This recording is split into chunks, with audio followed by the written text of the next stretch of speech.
Today we have chosen a very important column for you, and that is Thousand-Day War by famous writer and diplomat Dr. Maleeha Lodhi. Israel's genocidal war on Gaza has now exceeded 1,000 days. It continues despite the ceasefire brokered by the U.S. last October. Death and destruction have been on an epic scale. More than 73,000 Palestinians have been killed, including over 21,000 children. Thousands remain missing. Gaza lies in ruins, with 80% of it devastated. Over 200 journalists have been deliberately targeted and killed by the Israeli army. Israel has expanded its control of more territory in Gaza, ignoring UN warnings that this increases deadly risks for Palestinians. The humanitarian crisis in Gaza is still catastrophic. Even as Israeli strikes continue in violation of the ceasefire, the world has moved on, its focus fixed instead on the U.S.-Iran conflict and talks for a negotiated deal. Regional powers, too, have pulled away. Gaza has been relegated to the sidelines. This has left the peace plan in limbo and disarray. Now Hamas is trying to change that and seize the attention of the international community. Last week, it announced it would transfer power in Gaza, where it was a de facto government for 2 decades, to a committee of technocrats. Called the National Committee for the Administration of Gaza, NCAG, this transitional body of Palestinian technocrats was established in January under President Donald Trump's peace plan. It was meant to assume governance in the Strip and work under the supervision of the Board of Peace, BOP. This, along with a gradual withdrawal of Israeli troops, Hamas's disarmament, and the Strip's demilitarization, was to take place in the second phase of Trump's 20-point plan. The first phase involved the exchange of Israeli hostages for Palestinian prisoners. None of this happened.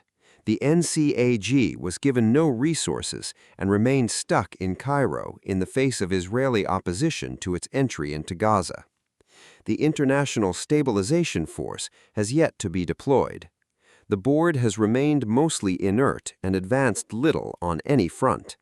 It has been mired in legal and political problems, with the official fund for the board having no cash.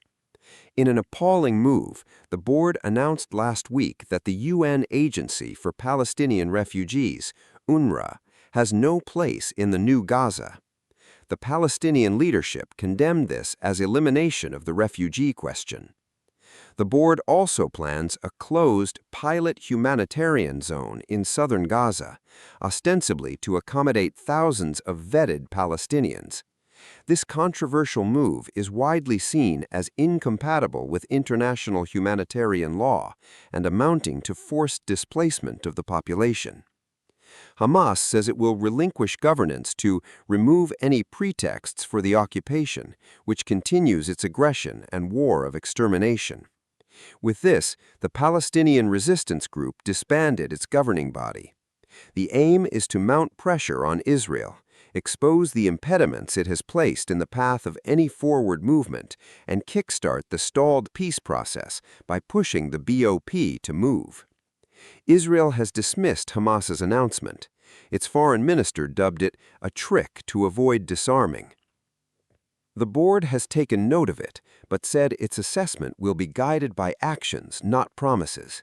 It added that all weapons in Gaza should be under the control of the NCAG.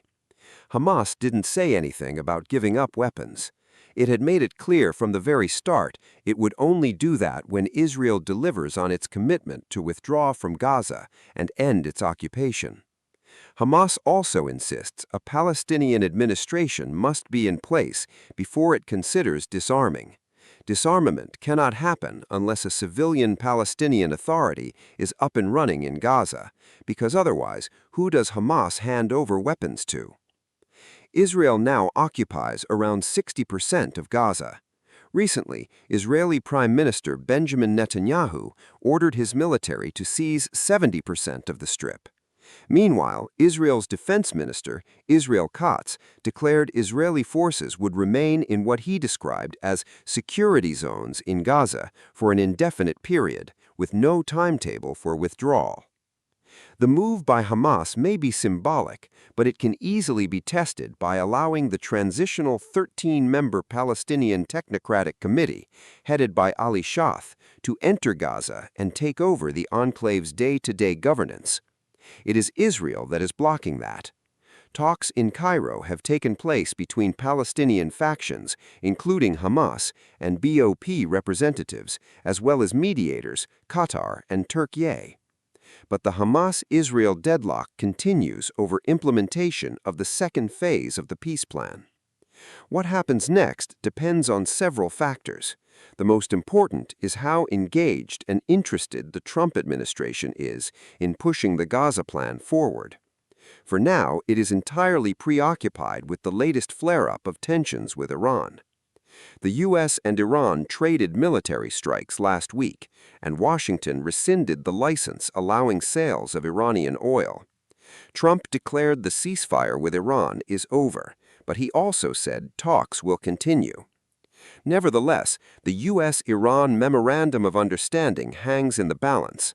Trump's impatience, Iran's hardened position after Ayatollah Khamenei's funeral, and the clash over control of the Strait of Hormuz are contributing to the escalation of tensions.